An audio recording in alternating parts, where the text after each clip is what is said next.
What is up, everybody, and welcome to It's Not Only Football Friday Night Lights and Beyond. Today is a very special episode. Today, we have my brother, my good friend, who you might know from Friday Night Lights as Herc, or if you're a fan of good television, you might know from, I don't know, Justified, 6 Feet Under, a little show called Breaking Bad, where he was hanging out with Jesse Plemons. Today's guest is none other than the incredible Kevin Rankin. What's up, brother? Hey, what's up? Good to see you too, man. Good to see Two you. handsome men. Haven't seen you in so long. Have you ever heard Scott's announcer voice before? No, I figured that'd be like your Chili's voice when you say, "Hi, welcome to Chili's. I'm Scott. What would you like?" Just a different voice. You know? Why did I have an accent? Oh, hey there, welcome to Chili's. What would you like? You used to work at Chili's? Shooters. Yeah. Hey, man. So what we do on this show is kind of we talk about Friday Night Lights, of course, but the backside of our title is Friday Night Lights and Beyond. So we want to chat with you about your time on the show, and we want to talk to you about how you got your start, where you're from, and then beyond Friday Night Lights, what you've been up to, and all the roles that you took on after Friday Night Lights. But before we start any of that, you're from down south, right? Louisiana? Yep. Yeah, Louisiana originally. Yeah. Then spent some time in Texas, right, in your formative years? Oh, yeah. Junior high, graduated high school in Texas, outside of Houston. Yeah. And then how did you get your start just as an actor? I grew up, I wasn't like, the kid that was watching like Godfather stuff. I was watching Bloodsport, Rambo, Commando, Jean-Claude. Yeah. You know what I mean? So originally I just wanted to be a stuntman. I wanted to do all this crazy stuff. And then I realized, no, that's not really what I want to do. I want to be the guy that looks like he's doing the stuff and not getting all the injuries, I don't want to have crooked fingers and walk in with a limp by the time I'm 30, That's what stuntmen do. They get injured, and I didn't really want to get injured. But I was into those action movies and stuff. And I always wanted, just, I guess, to be a part of the movies in some way. I didn't know what that was. I didn't know anyone in my life that was an actor. So it was sort of all new to me. But there was an open casting call when I was, I guess, 20 years old, in Lafayette, Louisiana. And it was for The Apostle, Robert Duvall movie, like 2,000 people. And I went and, it was like the crowds parted. And it was like, and I was like, me? And the guy brought me to the back room and I read for a role that ultimately got cut. But then they offered me this other piece, part in it. And that was my first job. The Apostle. I got to tell you, you and I actually have a similar origin story with becoming actors. I think I told it on the show, but I loved like Die Hard 2. And I saw Bruce Willis hanging off the plane of an airplane. And I said, I want to do that. And I guess the only way I'll ever get to do that is if I'm an actor. So, it's funny. My grandfather actually worked in the business, and he worked at Burbank Studios before it came Warner Brothers Studios. And he worked on Dukes of Hazzard and a bunch of these shows and a bunch of stuff with Clint Eastwood, actually, Good, Bad, the Ugly, and a bunch of those Dirty Harry kind of films. And he was a transpo guy. And then he moved in next door to Clint's stunt guy, Clint Eastwood's stunt guy. He lived right next door to him. And he was like, hey, I think I want to be a stunt guy too. So he got some other shows and started trying out the stunts a little bit and was like, I don't want to be a stunt guy. No, this is not what I want. But that was some of the most fun that I ever had spending time with my grandpa Bob, because he was next door to the stunt guy, and he had kids, but they had like off-road, four-wheelers, and his kids were doing all types of crazy, dangerous stuff. And I was getting to do it with him while I'd go stay with Grandpa Bob and do a bunch of crazy stuff. So I got that out of my system, I think, pretty early. All right, so you were like around 20 when you got started, you said, and then I don't have any idea how old you were when you got onto Friday Night Lights. Doesn't matter. Oh, man. God, that was I think I turned 30 just before I got cast on Friday Night Lights. So, God, that's pushing 17 years ago about, right? Yeah. Oh, my God. Yeah, man. You look good. You're on East New York currently, right? East New York. Oh, yeah. East New York. We don't have enough cop shows. But we're like, we got a special one. It's not like the other ones. You want to see Herc do some detective work, you got to tune in to East New York. Yeah. Well, so what was kind of, we love asking people kind of what their casting process was to get on to Friday Night Lights, because I think everyone's was kind of different. Some people, I feel like they walked in the room and someone said, you're the person. Others, it was a long process. And then, obviously for you, you had to take on a character who's in a wheelchair, which you're not. Yeah, that, you know what? I mean, as we know now, it's a different time now. Had this opportunity come about now, it might not have been so giving. You know what I mean? How just the climate now of playing a disabled role when there are disabled actors and that sort of thing. And when I went in for my audition, I think the day I went, it could have been, I was the only able-bodied actor that day. So outside along Linda Lowy, John Bray, right? Linda Lowy's offices, guys were out there in their chairs. I walked up, I read for it. I had seen Murderball, the documentary. I felt like, oh, this is what they're looking for. So I shaved my head, came in with a whole character. Nothing in it really said he was a Southern guy. I just came in with a whole performance ready, did my thing, was leaving, going down the hallway. And it was one of those, Kevin, wait, come back, went back in, did another little bit with him. And then that tape made it to Jeff Reiner out in Austin, who was on location driving around in a van. And he said he looked at the tape, going through tapes, and saw me in that. And he's like, this is the guy. And of course I show up, and here I am with glasses, normal person. And he's like, you sure you're the guy I saw on the tape? I get that a lot,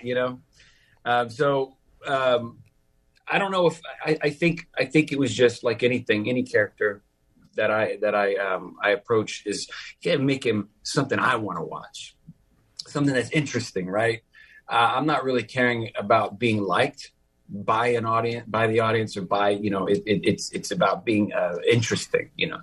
I think it's like musicians. You try to make a song that you would listen to, you would bump in your car. I approach my characters that way. Well, I got to say, Scott has often brought the old scripts in and said, oh, this scene wasn't actually in it, or blah, blah, blah. And it's very interesting.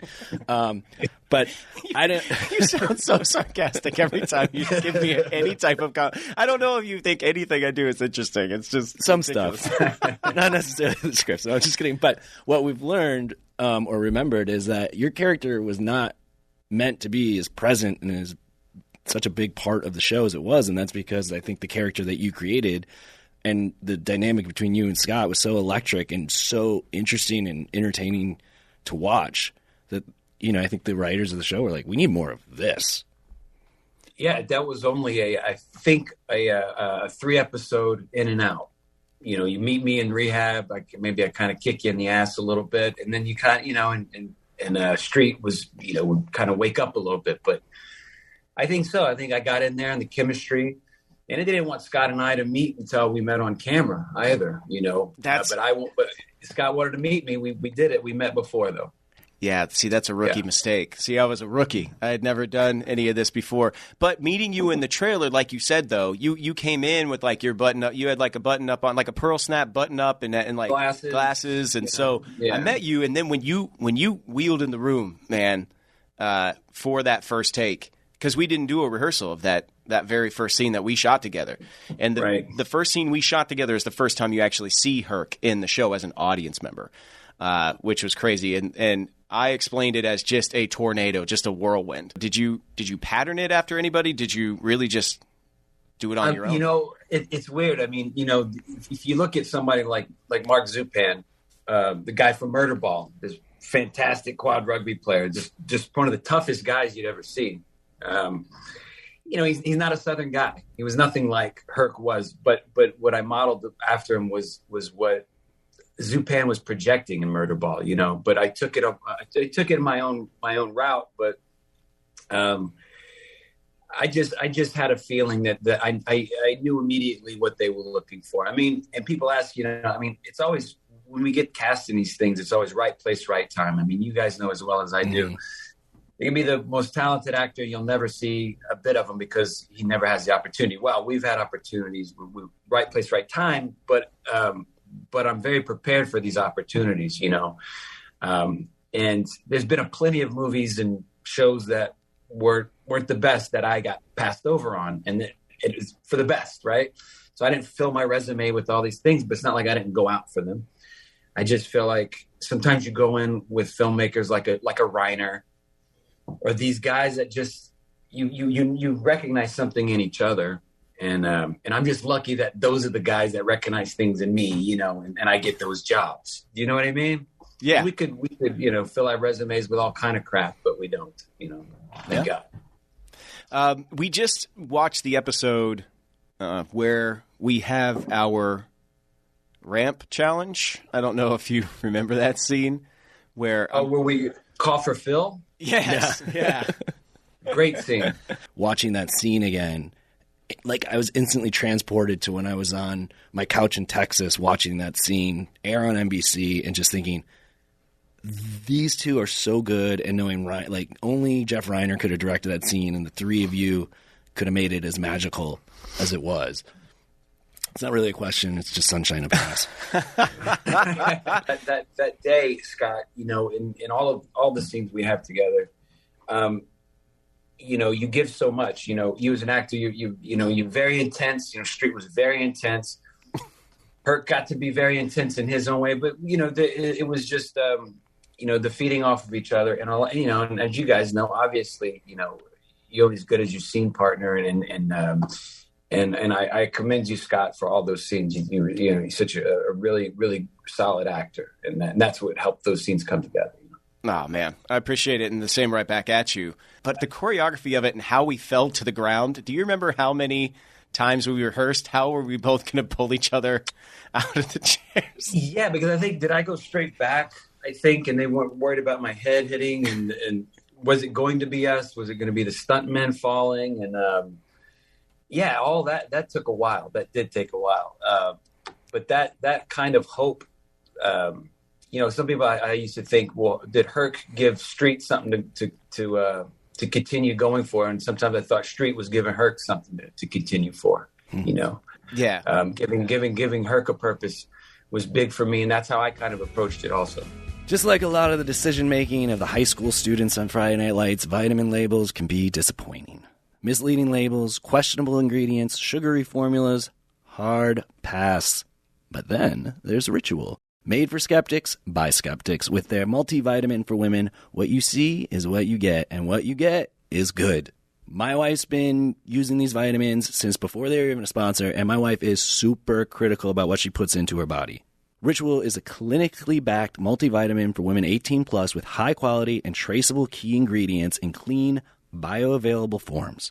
With 9 key nutrients in 2 capsules per day, their unique bedlet-in oil is even patented. Ritual's Essential for Women 18 Plus is one of the few women's multis that USP verified, meaning what's on the label is what's in the formula. It's also soy-free, gluten-free, vegan-friendly, and formulated without GMOs. A minty essence in every bottle keeps things fresh and helps make taking your multivitamins every day actually enjoyable. No more shady business. Ritual's Essential for Women 18 Plus is a multivitamin you can actually trust. Ritual is offering my listeners 10% off your first 3 months. Visit ritual.com/FNL to start Ritual or add Essentials for Women 18 Plus to your subscription today. February is here. Valentine's Day is right around the corner. And it's tough out there to find somebody whose personality matches yours or sense of humor. Maybe find somebody you can trust. Somebody that might have the same life goals as you or values. It's too bad there's not some sort of technology that can easily find the right person for you. But if you are hiring, well, there is technology that can quickly help you find the right person for your open role. ZipRecruiter's matching technology. Bum, bum, bum, bum. And right now, you can try it for free at ZipRecruiter.com/FNL. How does ZipRecruiter help you meet the most desirable candidates for what you're hiring for? Well, they use smart matching technology to identify the most qualified people for a wide range of roles. Do you need a candy tester? Guess what? There's somebody out there that can fill those shoes. If you see the one, ZipRecruiter makes it easy to send them a personal invite so they're more likely to apply to your job. Oh, man, put that in a Valentine and mail it. Find candidates you're crazy about with ZipRecruiter. Employers love ZipRecruiter. In fact, 4 out of 5 employers who post on ZipRecruiter get a quality candidate within the first day. Go see for yourself. Go to this exclusive web address to try ZipRecruiter for free. ZipRecruiter.com/FNL. Again, that's ZipRecruiter.com/FNL. ZipRecruiter, the smartest way to hire. Yeah, and I think the signs of you really driving that purpose towards street were so apparent on the screen that the writers actually started giving you scenes last minute that used to be my parents, or scenes that used to be delivered by an occupational therapist or a nurse with like information that would explain to Jason, and to the audience, hey, this is what you're in for. And you did a lot of that. You did a lot of, hey, this is what's in store for you. Right. You don't understand. Let me tell you something. But your ability to deliver it in such a flashy way, because Herc was a flashy guy, man. Yeah. And you are not personally that guy, but a lot of your characters have that flash, that like there's like just a sizzle when Rankin's on screen that 100%. I have some of the most chill conversations with you. And my memories with you, even like when we go out, would just be, the night would end with just like pretty deep, like philosophical conversation, man, just about life. We were in my car once driving home and it was late, and you kind of explained, like you'd met your wife.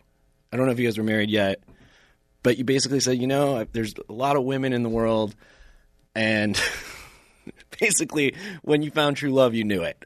And it was just such a cool thing because I was like this dumb idiot 20-something-year-old running all over Austin, and it was just like a really nice moment. I've never forgotten it. I actually remember what the words were, but I'm not going to use them. But it was such a cool moment in my life because it really was like, yeah, true love's a real thing. No, that makes me very happy to hear. And look, we're like going on 22 years at this point, her and I, and it is true. When you realize, wow, the woman in your life could be your best friend. I think these are along the lines of what I talk about. You just meet your best friend, don't let them go. For sure. And I see that both of you did the same thing. Yeah. Which, congratulations. Did you have a favorite scene from Friday Night Lights? Did you have a favorite? That could be. You know what? I remember you slapping me in the backyard, selling the house, trying to flip a house. Yes. And for some reason, it just sticks out to me. And we're in an argument, and you smack me. Just two guys in a wheelchair going at it. It's just little things. It's like it's things that other people might watch and be like, "That was your favorite scene." Be like, well, I come from a place where sometimes it's hard for me to disconnect on anything I do. So when you say, "Oh, what's my favorite scene?" I go to what we were doing that day. And when we do work and when you're on camera as actors, it's just an accumulation of everyone in the room that day that who's holding the mic guy, the grips, and had such great energy on that show. And that helped, I think, make it such a great show. You know what I mean? The crew was great. Our crew was amazing. And such a special part about that show is also because we were shooting in Austin, it's a smaller film town. Our crew is 90% the same crew for the whole run of the series, and that really makes a difference that I think people don't know who aren't in the business, because if there's a new sound guy every week or every episode or a different camera, like the camera operators knew how to make us shine, and that's because they'd been with us for years. It really makes a difference, and I think I just want them to get all the credit they deserve for being, the unspoken cast member, so to speak. Now, going forward from Friday Night Lights, you jumped onto Breaking Bad with Jesse Plemons. You jumped onto Justified, which is one of my top 5 all-time favorite shows. And, it's different for you because you were somewhat established where a lot of our cast hadn't done almost anything before Friday Night Lights. Like I said earlier, you had a run on a show like 6 Feet Under. You'd worked on a prestige HBO show, which I know it's different now than it was then, but still 6 Feet Under was making a huge impact. That's another top 5 all-time favorite show of mine, actually. And usually we ask, going forward, did you take anything from Friday Night Lights, or did you work on a show that shot just like Friday Night Lights going forward? Have you ever had that same experience? So did you take anything with you, or have you worked on a show since that kind of operated the same way? No, because Friday Night Lights experience scared me. I was used to having blocking, rehearsal, where to be. You know, as you know, on that set, everything was hot. Any drawer you wanted to open, usually no rehearsal or, you know, very limited. If you met the character, you met him in the scene. You know, they were trying to keep it so, and that's what I love about, this sort of thing too. The speed of it too. I love TV, but that all of a sudden I was caught up in having to have more responsibility as an actor, meaning I had to like structure these scenes as well. You know, I wasn't, you know, so that not rehearsing and scared me pretty bad at first, you know. But that's what I took from there. Now I could walk on any set and have so much confidence in myself now as an artist that, I could take this room live. I can walk it out, block it myself. So, I mean, I got so much confidence from it.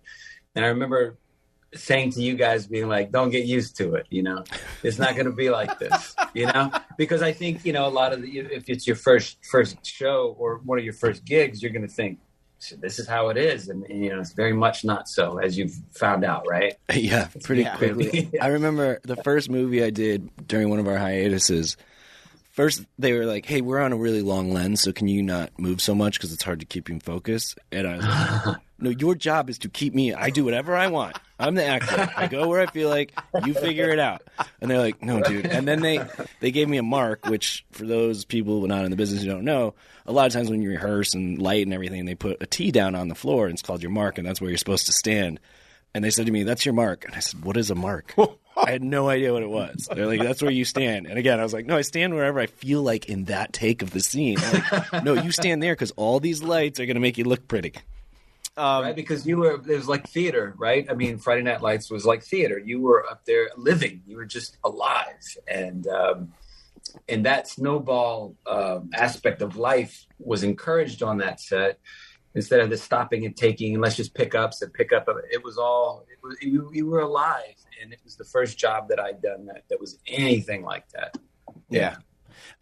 You mentioned that, you know, me slapping you in the backyard. That's like one of those moments where, you know, you're not quite sure what's going to happen. We didn't rehearse that. We didn't know if anything was going to happen. And the director's just said, hey, just explore some stuff. Get a little physical. We're like, what? But that run, I can't wait till we get to that because I haven't thought about how much fun me and you and Taylor and Derek had. They put the four of us into flipping houses together, which was just only Friday Night Lights could get away with like this most ridiculous storyline, and somehow it like really works, man. I completely forgot all of that. I wanted to move into a quick question because I just need to know as a fan. I'm going to go outside of Friday Night Lights. What was it like to work with Walt Goggins and also get killed by Walt Goggins on Justified? Because I didn't know if Justified kind of worked like Friday Night Lights, but it's interesting. I'm finding out that it kind of didn't. So what was that like? Well, you know, I did the pilot and was supposed to continue on, but after that pilot, I did Trauma. Yes, with Jeffrey Reiner. With Reiner, that got picked up. So my job on Justified became very limited, and as you know, I could pop in every once in a while. And then Trauma went away, and then I was dumb enough to take a police procedural at the time, a terrible show called Unforgettable. It was terrible, and I moved away for a year, and then they decided to wrap up my storyline on Justified. But long story short, Walt Goggins, you know, he's like that, you know, such a really good actor and solid dude. When a director came on the set, first thing he'd say is, "Okay, Walt, what do you think should happen?" You know. And they just put it right to him. And he's like, well, I think we'd be over here. And then you guys come on in, you know. So Walt would put that stuff together. He was great to work with, man. Super intense guy, you know. I've worked with a lot of intense dudes, man, you know. And I put him up there with like a Jason Clarke. That guy's pretty intense. Yeah. For sure. You know, Justified, the verbiage that they use, the dialogue on that show seems so specific. I'm guessing there wasn't a lot of get off the page on that show. Like, there was zero. Zero. You were saying what was on that page. You didn't need to mess with it, right? No, it was so. I mean, that's one of those. And I love those where the dialogue really does matter because it's almost. I mean, like Shakespeare. It's kind of like poetry, and each word is picked for a specific reason, not just to get a storyline across or what we think a character would say. It's like a poem. Yeah, totally. Like Oliphant and Goggins were great at that. There are so many different ways to make great television, and Friday Night Lights was a addition through subtraction kind of thing, whereas a show like Justified or Breaking Bad, I would want to get into that, but that's an entire another hour, is kind of that same way. Like those are so particular, where you have Friday Night Lights being this kind of really unique experience, man. New year, new you, and the new you should learn to speak a new language using Babbel. Babbel is the language learning app that's sold more than 10 million subscriptions. Thanks to Babbel's addictively fun and easy bite-sized language lessons, you can feel confident no matter where the new year takes you. I've been using Babbel for years and years and years. I sometimes do it on the podcast because Scott goes on and on and on, and I just have a little time to learn a little bit of Spanish. With Babbel, you only need 10 minutes to complete a lesson, so you can start having real-life conversations in new language in as little as 3 weeks. I spent my Christmas in Mexico. Guess what I was speaking in Mexico? Spanish, and playing on my Babbel app. Other language learning apps use AI for their lesson plans, but Babbel lessons were created by over 150 language experts and voiced by real native speakers, not computers. Their teaching method has been scientifically proven to be effective. With Babbel, you can choose from 14 different languages. Plus, Babbel's speech recognition technology helps you to improve your pronunciation and your accent. There's so many ways to learn with Babbel. In addition to lessons, you can access podcasts, games, videos, stories, even live classes. Plus, it comes with 20-day money-back guarantee. So start your new language learning journey today with Babbel. Right now, get up to 55% off your subscription when you go to babbel.com/FNL. That's babbel.com/FNL for up to 55% off your subscription. Babbel, language for life. There's one thing all great teams, coaches, players, and even podcasters have in common: preparation. Planning is key in everyday life, too. And a great way to be prepared for the unexpected is to join Air Medcare Network, America's largest air ambulance membership network. Air Medcare Network providers operate state-of-the-art helicopters capable of responding to critically ill or injured patients in need of emergency medical transport. But when you're an AMCN member, you won't see a bill for your flight, only when flown by one of their providers. That's right, you pay nothing. Join Air Medcare Network's more than 3 million members. It's just $99 per year. And right now, our listeners get up to an $80 MasterCard or Amazon e-gift card when they join and use the offer code FNL. Make sure the Air Medcare Network team is protecting your family and your finances. Visit airmedcarenetwork.com/FNL today. That's airmedcarenetwork.com/FNL. I want to help build out the experience of Friday Night Lights and explain a little bit more to everybody. And to do that, we're going to bring on somebody that was very important to both you and I in making sure that Herc and Jason Street were as authentic and as honest as possible. We're really pleased to welcome to the show Coach James Gumbert, who was our technical advisor as well as being just a world-class coach, multiple medal-winning Paralympian coach. And so everybody welcome Coach James Gumbert in the house. Coach Gumby, as we affectionately called him. Hey, man, how are you? Good. How are you guys? Oh, we're doing fantastic. I don't think we've ever actually met. I'm Zach, by the way. Hey, Zach. Thanks for coming on and chatting with us. Yeah, no worries. Hey, Coach, man, it's been a long time since we've hung out, but every now and then we get to catch up. You know, we text a little bit every now and then, keep in touch. For everybody out there that doesn't know your accolades, your involvement actually in the sport of quad rugby and everything, why don't you tell us a little bit about how you came to be involved on Friday Night Lights and how you became kind of, I don't know, you were kind of the face of the sport for a little while. So give us a little origin story for you. Sure. Well, I came into the sport actually as a player. I was injured in a car accident 40 years ago, and somebody introduced me to the sport, and it changed my life because there was not really an adaptive sport that was out there that really kind of fit my disability. and I was introduced to it and it just changed my life. Growing up in Texas, and Friday Night Lights was exactly my life. And to be able to have a sport that came along and, gave it that same feeling with the contact and the camaraderie and, all the storylines that you guys were able to put in there, it felt like home. And so I started my journey in 1991 playing the sport, and was fortunate to play on some really cool teams, and even more so be introduced to the coaching aspect side of it. And in 1996, 97, we started a club team here in Austin, and it was successful from the beginning. We had a lot of guys that we'd built relationships with that wanted to play competitively and not just recreationally. And so from the beginning, we were a top 10 team. And so as the story goes, I was a player / coach, and I wasn't doing either one of them really well. And they said, look, here's the deal, coach, pick one. And so I found rugby a little bit later in life, and it was getting easier to yell at people than it was to chase them down. And so I said, you know what? I said, I'll get into coaching. And I was super fortunate to be mentored by some great coaches in our sport, some legends in our sport, and found my pathway into the national team side.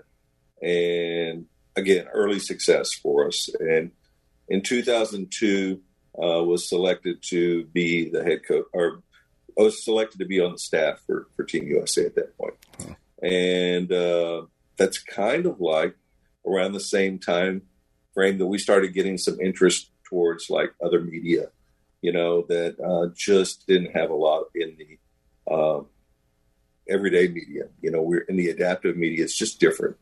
And I got a call from an incredible woman named Nan Bernstein-Fried. And yes, I'm sure everyone on this call knows how special that lady is. Yeah, and she was our line producer for everybody out there listening on our show for pretty much the entire season. Yeah. Series, which means she's the one that kept everybody moving, kept us all in line the entire run of the show. Yeah. It was herding cats to the max. But go ahead. Sorry, Coach. Yeah. It's okay. And so she said, hey, my name's Nan Bernstein-Fried. And she says, have you ever seen the movie Friday Night Lights? I'm like, yeah. And she goes, we're doing the show Friday Night Lights. Would you be interested? And I'm like, is this real? Random cold call. That's what it was. It was just a cold call. And I was like, you serious? And she's like, yes. And so there you go. That was our introduction to it. And she said, the plot is instead of the guy, hurting his leg, it's going to break his neck. And I was like, oh, wow. And obviously enter Scott Porter. And she said, we want you to make him look the part and be the part. And I was like, fantastic. That's that in our world, there's just back then, and Scott, you could probably speak to this, there was nobody that looked like somebody in a chair that you could, you Perry Mason, or, you look back and you say, maybe like in a telephone, where it's more of an apathy kind of thing. And so it was kind of groundbreaking because you're an athlete. And the one thing that, Nan said to us is that we really want him to come across that way. We want him to play in an adaptive sport.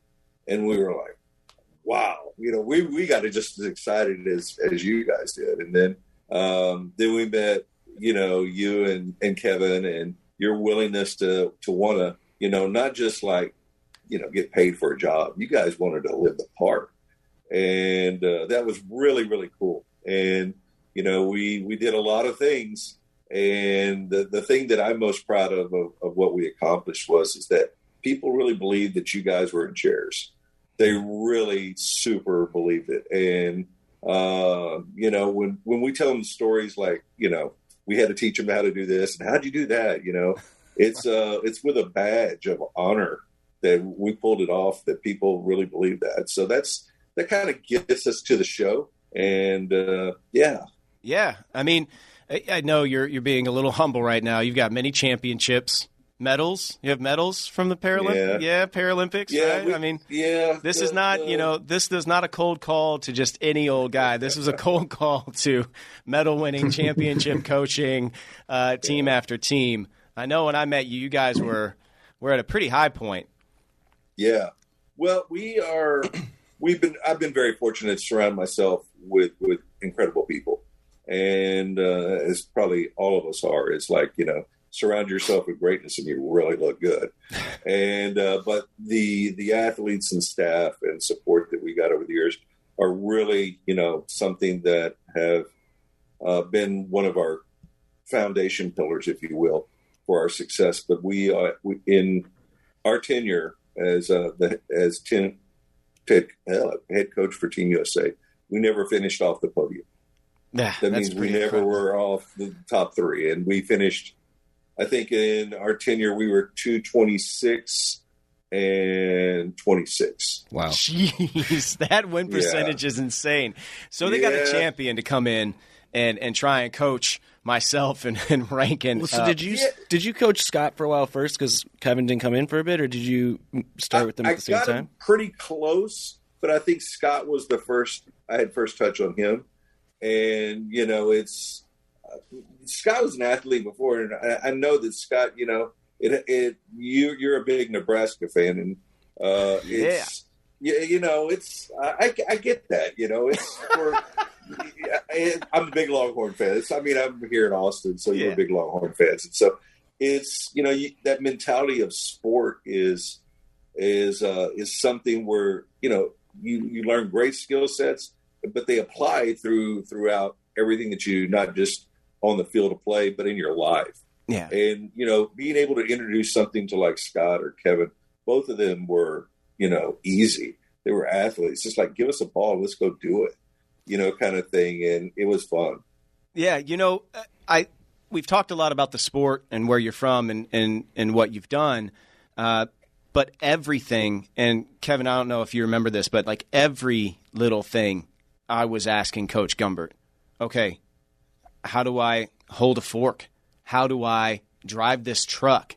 There's a scene further on in episode 1 where Jason and Herc go out driving in a fast food parking lot. Coach Gumby was there the whole time. Every question we had. So for the listening audience, it wasn't just, how do we play this incredible sport? It was, which we'll get to in a second, how you introduced us to the sport. Both Rankin and I think, have a bone to pick with you. But it was everything else, though. I mean, it was every single thing that street lived. You were there. You were really like the third member of our team. Like, there was never a day I was on set really without you. There's something interesting about that, too, though, because your character was learning all this. I mean, obviously his body was only allowing him to do so much, but he was learning how to live this new life and rehab versus Kevin, your character, we meet you and this is your life. You I don't want to say have it figured out, but those are two very different spots you had to be in. Yeah, two different approaches there, right? Like I've been living it, so yeah, it had to look like I've already got all that stuff down that street was just now being introduced to. Yeah, so there was a little bit of a difference there. Yeah, I had to be a little more comfortable in my body in a sense than Scott was being. Yeah. Yeah, your learning curve was much steeper. I just kind of had to make it look like that I'd kind of been at it. But having Coach Gumbert, man, I mean Gumby, you opened my eyes to so much, and this show it was more than the show. It was more than a great acting experience. It was a great life experience, and that's something that I took beyond just the art of the show. I took a lot of stuff from this show, and I thank you, Coach, because you gifted a lot of that to me, you and the boys on the team. So I thank you for that. Yeah, I want to get to that. A lot of the boys on the team actually were on the show. I think I just saw Norm in a scene. Do you know how many of the team, with Boothby and with Rob and everybody, there were so many guys from your team on our show, right? Yeah, it was kind of crazy because, it's like when again, Nan came back and said, it's like, okay, what do you need to make this look real? And I was like, well, we need a team. She goes, do you have one? And I was like, well, just so happen to have one in the back pocket here, and so we went out and said, look, you guys are going to get extras and you're going to get to experience this and it's going to be cool. We don't know what it is, but let's go for it. And they came out and they were like, they were a lot of starstruck just going through what it's like, on set and all that kind of stuff, how you turn day into night, night into day. And, but it's, at the end of the day, they said, we get to play. And we get to play against people that are not in chairs and educate them and teach them. And that was really big for them. It was a big moment for them because, we had a couple people that were in the movie Murderball and that, had that experience. But for a lot of these guys, they were just injured and, playing the sport they love. And all of a sudden, they're getting to come out and play. And it was really cool because they took some of that, technical side of things very serious. They're like, no, you couldn't pass the ball this way. There's no way you can make this kind of move because you have more function than maybe we do. And so it was, to Kevin's point, it went beyond the show. A lot of these guys, it really touched them in more ways than they probably realized. It's not only football. Friday Night Lights and Beyond is brought to you by Progressive Insurance. Let's face it, sometimes multitasking can be overwhelming. Like when your favorite podcast is playing and the person next to you is talking to you and your air conditioning fan is blasting, all while you're trying to find the perfect parking spot. But then again, sometimes multitasking is easy, like quoting with Progressive Insurance. They do the hard work of comparing rates so you can find a great rate that works for you, even if it's not with them. Give their nifty comparison tool a try, and you might just find getting the rate and coverage you deserve is easy. All you need to do is visit Progressive's website to get a quote with all the coverages you want, like comprehensive and collision coverage or personal injury protection. Then you'll see Progressive's direct rate, and their tool will provide options from other companies all lined up and ready to compare, so it's simple to choose the rate and coverages you like. Press play on comparing auto rates. Quote at Progressive.com to join the over 29 million drivers who trust Progressive. Progressive Casualty Insurance Company and Affiliates. Comparison rates not available in all states or situations. Prices vary based on how you buy. Kevin had mentioned earlier in today's era of representation really mattering, I know that both he and I are able-bodied, but every other actor that you saw on our show that was in a chair was actually in a chair. That's right. And they were all chosen by Friday Night Lights to speak and to have these roles on the show and really represent the community and the locker room atmosphere in a lot of those scenes is so interesting because it's just a complete mirror of the Friday Night Lights football team locker room and everything, and it was those scenes were so incredible to shoot, and I was so fortunate to get to know all these guys and just hang out because Jason Street was kind of adrift by himself, and I didn't have a community. My character had moved on from the rest of the main threads of the storyline, and then you and your family were so accepting, and we got to do this all together on the show, which was cool. Kevin, why don't you do us a favor and tell us how you were introduced to the sport of quad rugby? Why don't you tell us a little story? Well, I'll tell you what. First of all, my chest and my shoulders had never been as big as you know what I mean. It just shredded me to bits. And my first time in one of those, I call them a chariot. My first time in one of those chariots on that gym floor. You strapped me in, man, and they were running circles around me. You think I'm gonna get in this thing. They were whipping my tail, and then at the end of my first game, Murderball game, he had me get on one side of the gym and had one of you big boys on the other side, and we come full speed dead into each other, and he flipped me over, man. Got me flipped in that chariot. That was my first time in it, man, and I was like. But boy, did I feel like a badge of honor, man. I felt like, that I felt like just the open hands and the acceptance of that. I had just met you too, Gumby. I just met all those guys, and I was displaced too. I was in a new place, a new job for me. It's it was all new, and I was nervous, but you helped me crush that anxiety first day. And I love you for that, man. I love you, and I love the experience that you gave me, that I still carry with me. I appreciate it, man. Yeah. Okay. Yeah. You appreciate it. Listen. Okay. Hold on a second. So this wasn't a little like one-time trick, because Coach Gumby did the same thing to me. I go down to San Marcos. They're in the gym down in San Marcos. Oh, I remember this. Well, I don't remember the day I was born, but yeah, I remember this so clearly. I walk in, and Coach blows the whistle, and he goes, "Listen up, everybody. We got a walkie on the floor." And I'm standing there, and I'm like, "What?" And he's like, "Let's get him in. Let's get him in the chair." And I call them like Mad Max chairs, man, because the one that somebody of Street's ability would get put into is like it's like an octagon on the bottom of metal, right? And then it's got these two curved wheels on the side, and when you sit in that seat, it rockets you kind of forward. Right? It puts you in a very aerodynamic position, right? So now I'm in this chair, and I've been practicing in this chair by myself, under Coach's instruction, of course. So I was thinking, all right, I'm okay. They strap 2 gloves on you, and they put this sticky tack on these gloves, man, so that when you slap those wheels and you push them forward, you fly, right? And the ball hits your hand, you get to hold on to that ball. You got to dribble it once before you go. And or you could pass, So I'm thinking I know the sport, but I'm nervous, man. These are Paralympians. These are Texas Stampede national championship winning players. And Coach, correct me if I'm wrong, but one of the first things you did was exactly like with Rankin. You said, "Okay, suicide." You said, "Scott, go to 1 free throw line," because it's on a basketball court for people who are out there. We use the court in a different way, but still basically a basketball court. You go to 1 free throw line, and then was his nickname Beekeeper? Yeah, he actually came from a family of beekeepers. But he looked like he could play the line for Nebraska. He was massive. Wasn't he from Minnesota? He was like 6'6" and 240 in a chair. He was just a big guy before he got injured. So He says, "Beekeeper, go to the other end." He goes, "Suicide."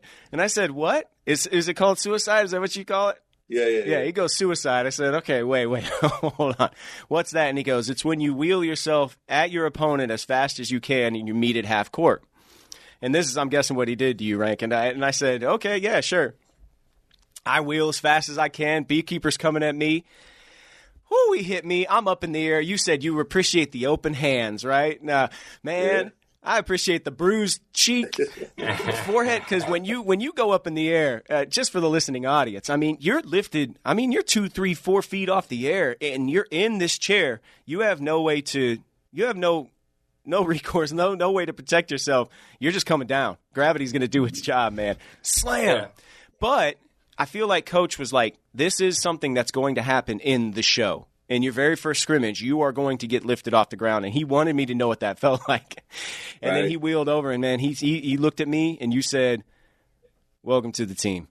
And that moment was just huge. I mean, that's amazing. A pretty incredible moment. But like Rankin said, I feel like that was a big step in kind of getting that mutual camaraderie between us and the whole team, who were so pivotal on the show as well. And so just like Rankin, I thank you for that. But, man, you could have given us a little heads up. Well, it's kind of crazy. You talk about that. I've always said that if I do my job right with this sport, that people will see it as a sport. And what are you talking about, Coach? And it's like, if I do my job right, you see the chair as a way to play a sport that's pretty badass. Mm-hmm. Not that people are confined to it and have to play. And that's a big undertone that I've always kept in my mind, is like, we always talk about inclusivity, right? And how do you do that? By being able to show you that the chair is just a way to play our sport.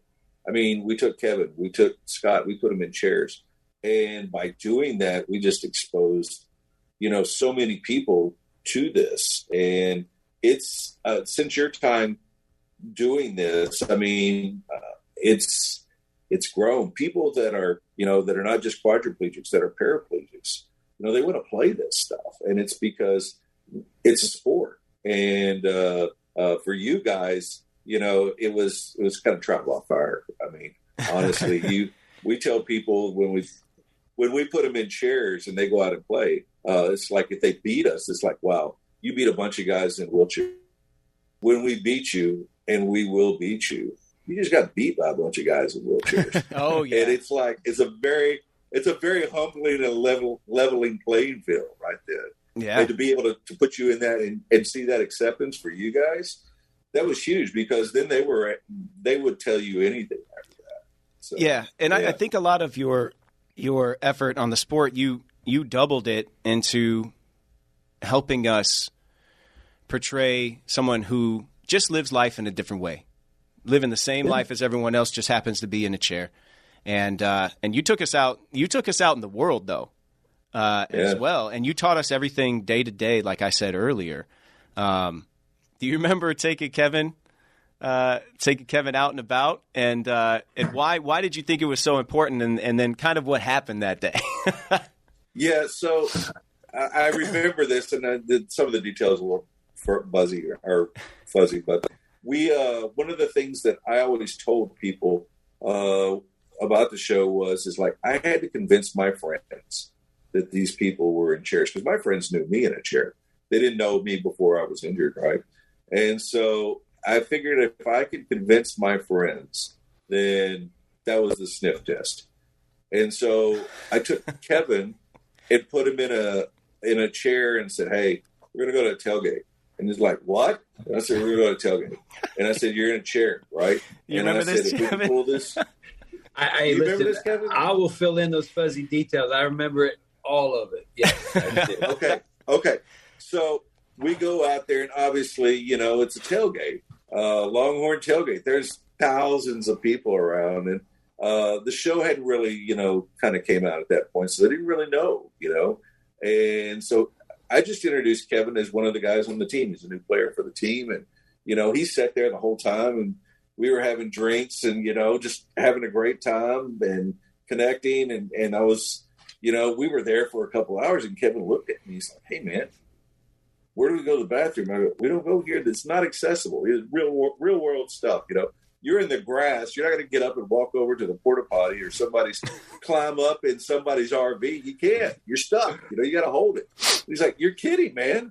What are you doing?" I was like, "I'll hold it till we get to the stadium." He's like, "Dude, I got to go now." And I'm like, "Got to hold it." So stadium's like half a mile away. We get there, and it's like he's ready to pick the chair up and throw it down the stairs. He's floating. And he gets to the bathroom, takes care of business, and subsequently after the game we go back up for a little post tailgate. And I said, "Hey, I want you to walk in this time as opposed to roll." And nobody recognized him except for one guy. He called him, and he was like, "Hey, wait a minute." And then everybody kind of got pissed at themselves because they got fooled so well, right? And the nut is how did you know? What was the tale? Because that's what I want to clean up. And they said it was the way that he held the drink. Because when you hold a drink, you come over the top and kind of, because my hands they're not very functional. They're kind of like spatulas. So I come over the top and grip it that way. He said, "You came in from the side and gripped it." And he goes, "I thought that was different, but I wasn't sure." And I was like, "Okay, we got to clean it up." I mean, that was the only thing we did wrong. Wow. Okay, we're good. And that's, I think, a big thing about the show is that it showed all aspects of Jason and Herc's life. And I know that you felt it was very important to show all these aspects. And I know that Kevin and I could not have been more honored. It was very enriching for the character, and I think ultimately helped us really tell the most honest story that we could about how it is to just live life in a different way. Yeah. And you were masterful, Coach. Oh man, it was so much fun. I mean, you mentioned one story that you kind of left out is you had a love interest in this, right? At one point, and and I was like, wow. And so they were they gave me the scripts, and I was like, holy cow, there's no way he could pull this off this way. Just the logistics of the love scene kind of moment. I was like, no, you can't do that. And, right. You know, the reality is like, you can't do that. And the amount of detail that the writers and, you know, the producers and everybody associated wanted to get that right and say, okay, Coach, how would we do this? And I'm sitting there going, okay, well, you know, you can't do that. You can do this, but you can't do that, you know? And it's like, oh, okay, yeah. But you guys wanted to get it right. And that made such a difference. And I mean, and I know that wasn't true.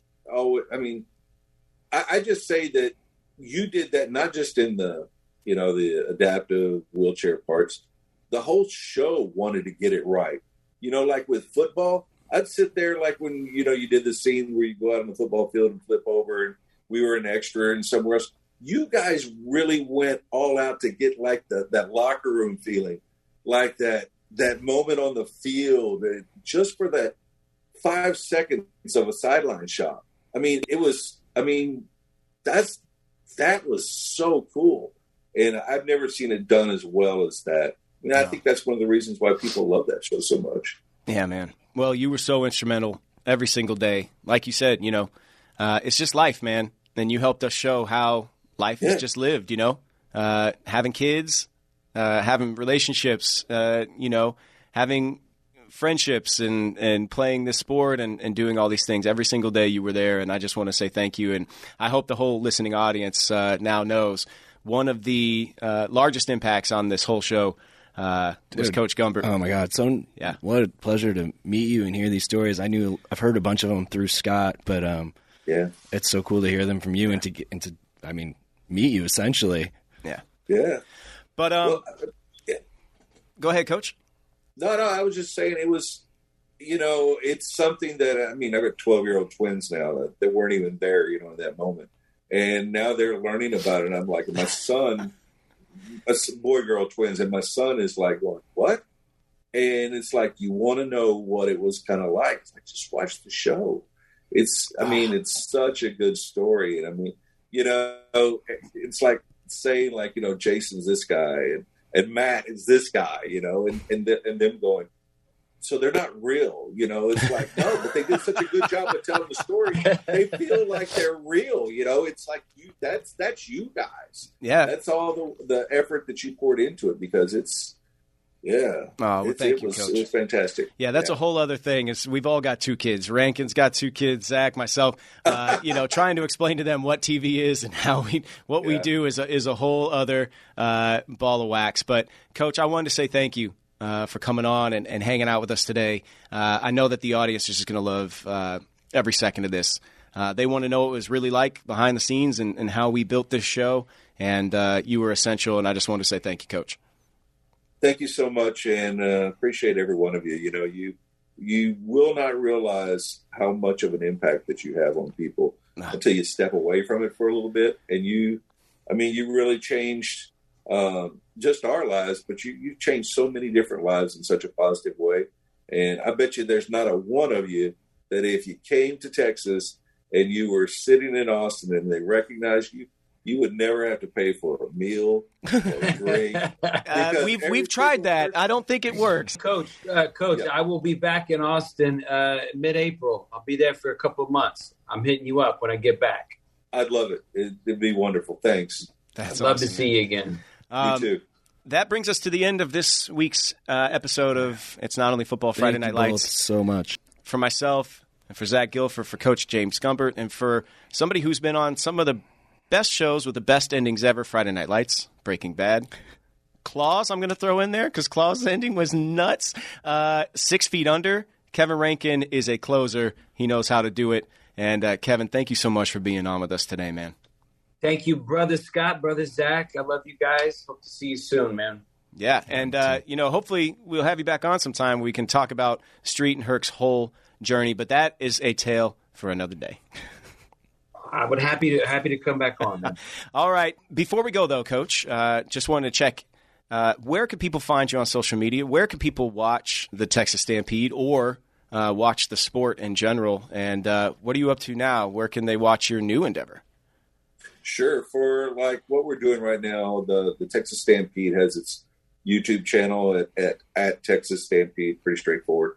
You can find us on social media at Texas Stampede Wheelchair Rugby. Instagram is at Texas Stampede. But I've actually branched into another part of adaptive sport. I'm coaching the Dallas Cowboys wheelchair football team. It's come full circle, man. It is full circle. So this sport is played by Paralympic basketball players, and it's like sevens, like the brand sevens of football, and it's full contact in chairs played by guys that are much bigger than the ones that nailed you. And it's they're bigger than Beekeeper. They play with a football, so like when you see it on the field of play, it looks like football. And it's a really cool brand. This year was our first year, and we just narrowly missed going to the Super Bowl next week by like a point. So in our first year, we were really successful, and we're excited to come back. But you can find the Dallas Cowboys Wheelchair Football Club in social media, is pretty much everywhere. But for me, I'm a kid's dad, like all of you guys. And yeah, right. That's the number one job. But if anybody wants to find me, they can go to jamesgumbert.com. All right. It's not only football. Friday Night Lights and Beyond will be back next Thursday. If you love the episode, have any questions or comments, go to the Apple Podcast rate and review section. Subscribe so you get your podcast fresh and early every Thursday morning. If you're watching on YouTube, hit us up in the comments section. Subscribe there as well so you always know when the next episode is coming out.